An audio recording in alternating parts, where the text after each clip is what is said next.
बिस्मिल्लाहिर्रहमानिर्रहीम। दोस्तों, मैं हूं मेहरान अली और आप देख रहे हैं मेहरान टीवी यूट्यूब चैनल। आज का दिन मेरे लिए एक इंतहाई कामयाब दिन है, खुशियों भरा दिन है।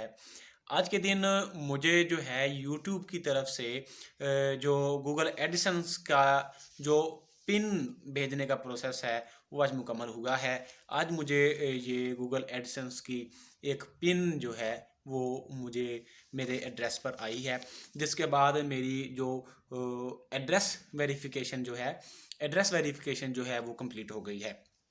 जब मेरे $10 जो है वो मुकम्मल हुए थे जब $10 मुकम्मल हुए थे तो मैंने जो है वो पिन के लिए जो एडिसन्स की पिन होती है, पर्सनल आइडेंटिफिकेशन नंबर, जिसके ज़रिए आपका जो एड्रेस है वो वेरीफाई किया जाता है कि ये जो बंदे का चैनल है, जो जिस जगह से ऑपरेट कर रहा है कि यही बंदा है।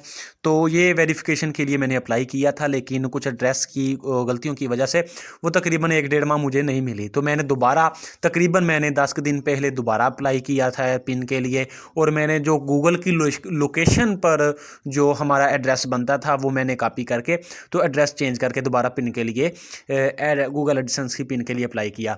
तो अल्हम्दुलिल्लाह अब जो है वो पिन आ गई है। मैंने ये पिन जो है वो सबमिट करके जो वेरिफिकेशन है गूगल एडसेंस की, ये अकाउंट वो अकाउंट होता है जिसमें आपके पैसे होते हैं एड्स के, तो ये अल्हम्दुलिल्लाह वेरीफाई हो गया है।